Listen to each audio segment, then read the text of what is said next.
नमस्कार मित्रों, चिदांश अग्रवाल मेरा नाम है और श्री राहुल सिंह जी हमारे जो वरिष्ठ पत्रकार हैं वो हमारे साथ जुड़े रहते हैं। तो उनका आग्रह था तो उसको हमने स्वीकार किया और आज मैं आपको एक विशेष बात बताऊंगा कि शूर्पणखा की नाक कान काटने के पीछे का जो रहस्य है।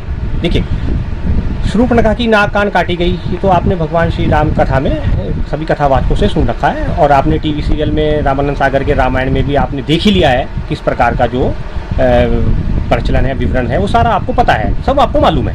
हमारी अगली पीढ़ी को जो मालूम नहीं है या हमारे यूथ को जो मालूम नहीं है वो मैं आपके चैनल के माध्यम से राहुल भाई बताना चाहता हूँ कि देखिए, शूर्पणखा की नाक कान काटने के पीछे का जो रहस्य है जो आप मुझसे जानना चाह रहे हैं वो ये है कि मैं ऐसा मेरा मानना है कि ये नाक कान काटने का मतलब ये नहीं कि उन्होंने कटार निकाल के उनकी नाक कान काटी थी। मैं इसे एक विभिन्न दृष्टिकोण से देखता हूँ। देखिए, महर्षि वाल्मीकि या भगवान वाल्मीकि या कवियों के ईश्वर हैं भगवान वाल्मीकि, जो त्रेता युग में हुए, जिन्होंने श्री रामायण नामक ग्रंथ लिखा, भगवान राम का चरित्र चित्रण का बड़ा सुंदर वर्णन उसमें है। वो श्री राम को ब्रह्म मानते हैं, नंबर 1। नंबर 2, दूसरा है श्री रामचरितमानस, जो संत गोस्वामी तुलसीदास जी ने लिखा। ये प्रमाणिक ग्रंथ इसलिए माना जाता है कि इसको भगवान शंकर ने अनुमोदित किया है, इस पर भगवान शंकर के सिग्नेचर है, साइन है। जिस प्रकार कोई भी चेक जो चाहे पूरा भरा हुआ हो, चाहे इस पर रकम भी लिखी हुई हो, सब कुछ लिखा हुआ हो, लेकिन जब तक उस पर ऑथोराइज सिग्नेटरी नहीं होती, अधिकृत हस्ताक्षर नहीं होते, तो परिपूर्ण नहीं माना जाता। इसी प्रकार से इन सभी ग्रंथों के विषय में मैं ये कहूँगा कि एकमात्र संत गोस्वामी तुलसीदास जी के द्वारा लिखा गया श्री रामचरितमानस वो प्रमाणिक और अनुमोदित ग्रंथ है जिसको भगवान शंकर ने अनुमोदित किया है। और उसका दूसरा कारण ये है, एक प्रश्न और आता है इसमें। देखिए, नाक कान काटने के तो विषय में मैं अभी आपको बताऊंगा कि श्री रामचरितमानस का ही अखंड पाठ क्यों किया जाता है। उसका कारण ये है कि वो 24 से 26 घंटे के भीतर एक तो पूरा हो जाता है, और दूसरी बात यह है कि संत गोस्वामी तुलसीदास जी के ने जो श्री रामचरितमानस लिखी है उसमें भगवान श्री राम, दशरथ नंदन श्री राम, मर्यादा पुरुषोत्तम श्री राम उनके आराध्य हैं, उनके भगवान हैं, उनके इष्ट हैं। जबकि अन्य कवियों ने जिन्होंने भी श्री रामचरितमानस पर कार्य किया है, शोध किया है, राम के चरित्र का वर्णन किया है, जैसे कालिदास ने रघुवंशम लिखा, महर्षि शरणगुप्त जी ने रामश्रोतम लिखा है, और अपने तमिल के बहुत सुप्रसिद्ध संत और संत शिरोमणि कहूँगा मैं उन्हें, कम वो जैसे महर्षि वाल्मीकि हमारे यहाँ इधर प्रसिद्ध हैं हमारे उत्तर भारत के क्षेत्र में। इसी तरह से दक्षिण भारत के क्षेत्र में कम ऋषि, जिनको महर्षि वाल्मीकि के समकक्ष रखा जा सकता है आज की तारीख में भी, उन्होंने भी रामायण पर जो शोध किया है वो भी अभूतपूर्व अतुलनीय है। उसमें बड़ा सुंदर वर्णन है, वो आपने नहीं पढ़ा होगा, लेकिन मैंने उसका थोड़ा सा अध्ययन किया है, सुना है काफ़ी उनसे, संत ऋषियों के मुनियों के रूप से। तो इन सब का एक निचोड़ निकालने के बाद मैं अपने जो निष्कर्ष मैंने निकाला है, मैं भगवान श्री राम के चरित्र को 3 उसमें धाराओं में बांट के देखता हूँ। एक, जब वो उन्होंने अवतार धारण किया वहाँ से लेकर के और विश्वामित्र के साथ वन जाने तक, ये तो मैं उनको पहले चरण में देखता हूँ जी। दूसरा मेरा चरण है विश्वामित्र जी के साथ धनुष यज्ञ में महाभगवती देवी सीता, जगत जननी सीता मैया के साथ विवाह से लेकर के और पुनः वहाँ जाने तक, अयोध्या के राज सिंहासन पे आरूढ़ होने से पहले अर्थात वनवास से पहले, ये उनका दूसरा भाग है। और तीसरा, वन गमन के पश्चात पूरी धरा को विधर्मियों से मुक्त करा देना, ये तीसरे। मैं इसको 3 भागों में बांटकर श्री राम के जीवन चरित्र को देखता हूँ। और उनका जीवन चरित्र इतना ऊंचा है कि उसमें ऐसे नाक कान काटने जैसी जो दर्शाई गई है, फिल्माई गई है, ऐसी कोई बात मुझे उसमें नहीं लगती। नाक कान काटने का रहस्य मैं आपको बताता हूँ। देखिए, शूर्पणखा को आज की तारीख में मैं रावण की CID मानता हूँ, वो उसकी बहन है, वो CID है आज की तारीख में, आप इस तरह से समझिए इसे। दूसरा, वो फिलहाल पंचवटी में रह रहे हैं, भगवान राम, सीता और लक्ष्मण जी पंचवटी में विराजमान है।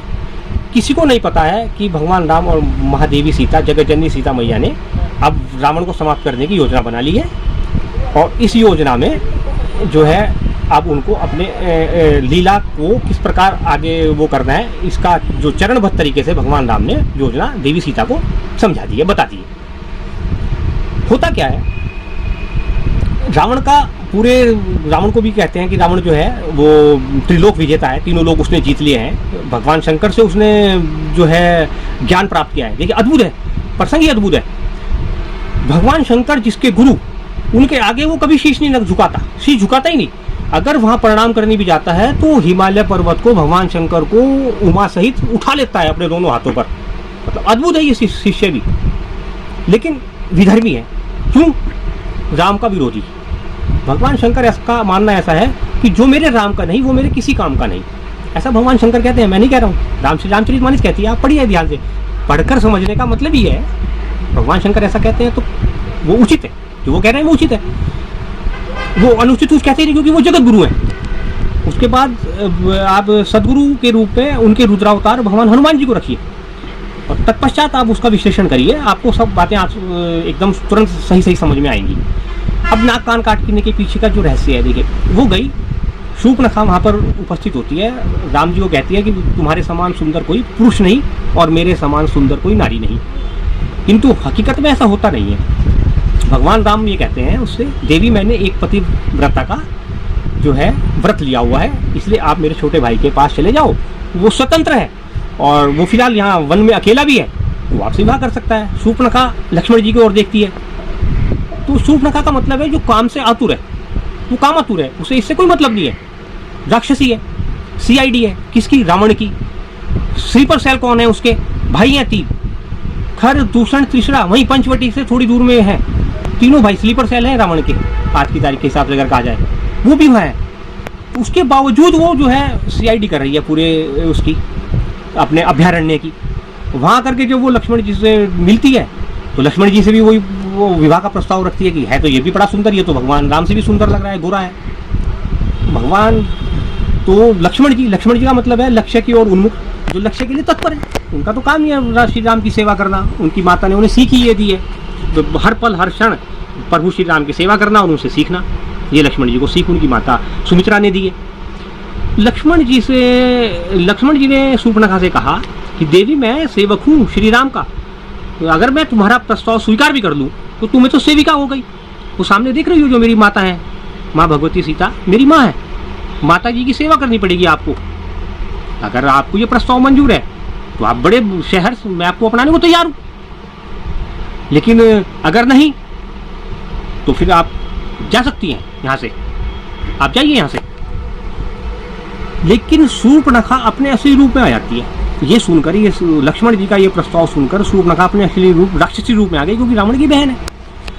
और वो लक्ष्मण जी को देख करके सीता जी पर वार करने के लिए आतुर है कि मैं इसे ही खत्म कर दूं तो मैं इन दोनों को ही अपना लूंगी, इन दोनों की हो जाऊंगी। देखिए कितनी बुद्धि भ्रष्ट है, कितनी निकृष्ट वो सोच है शूर्पणखा की, या शूर्पणखा जैसी।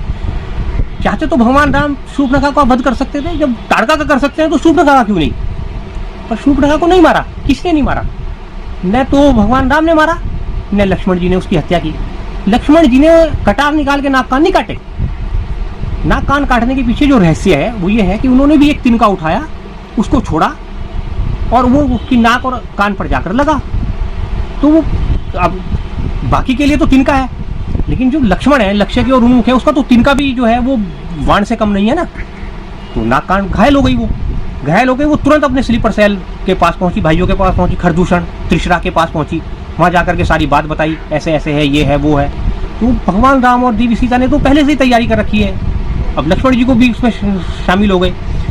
लक्ष्मण जी को लेकिन तब ये नहीं पता है कि भगवान राम और देवी सीता के बीच का रहस्य क्या है, ये उन्हें बाद में पता लगता है। खरदूषण का वध करने के बाद भगवान राम लक्ष्मण जी को बताते हैं अपनी अगली प्लानिंग, उससे पहले लक्ष्मण जी को नहीं पता है। अन्यथा कंदरा में देवी सीता को सुरक्षित भेजने की आवश्यकता क्या है लक्ष्मण जी के साथ राम को? आवश्यकता इसलिए है कि वो गोपनीय है।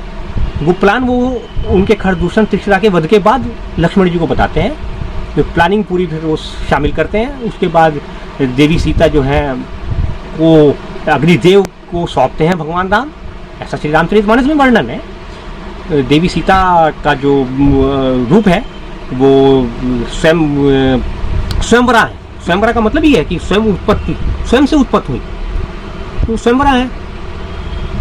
उनको अग्निदेव ही सुरक्षित रखते हैं, अपने पास रख लेते हैं। ठीक है। अग्निदेव माँ है उनकी, पुत्र हैं अग्नि भी, सभी पुत्र हैं, माँ जगत जननी है तो सब पुत्र हैं। अग्निदेव बड़े शहर स्वीकार करते हैं और उनकी परछाई भगवान राम के साथ रह जाती है।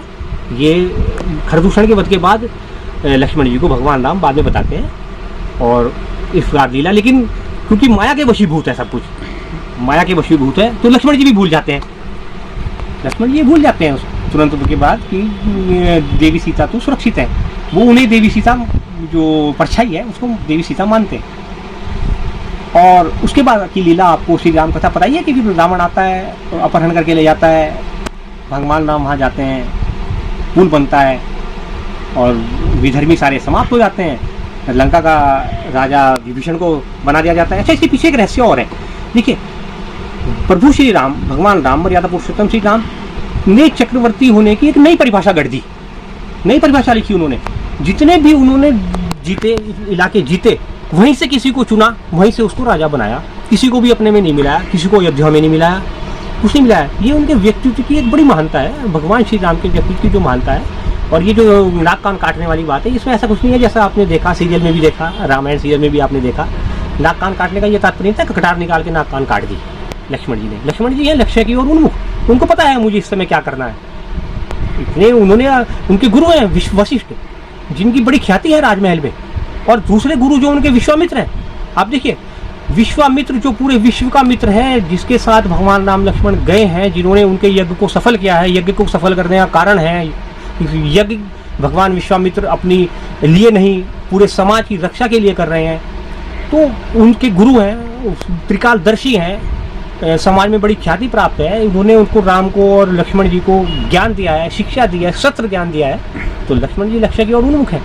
लक्ष्मण जी को ये पता है कि मुझे इस समय क्या करना है। ये जो आपको बताया जाता है ना कि भगवान राम ने इशारा किया ऐसे और ऐसे काट दो, ऐसा कुछ नहीं है। लक्ष्मण जी को पहले से ही पता है कि मुझे क्या करना है। ये स्लीपर सेल की CID है, इसको हल्का सा दंडित करना है ताकि हमें सारे ये चारों ओर का पता लग जाए और हमें उससे पहले मालूम हो जाए कि हमें अभी कितनी शक्ति जुटानी है और रावण का वध हमें किस प्रकार करना है। ये शूर्पणखा की नाक कान काटने के पीछे का रहस्य है। जय जय श्री राधे, जय जय श्री कृष्ण।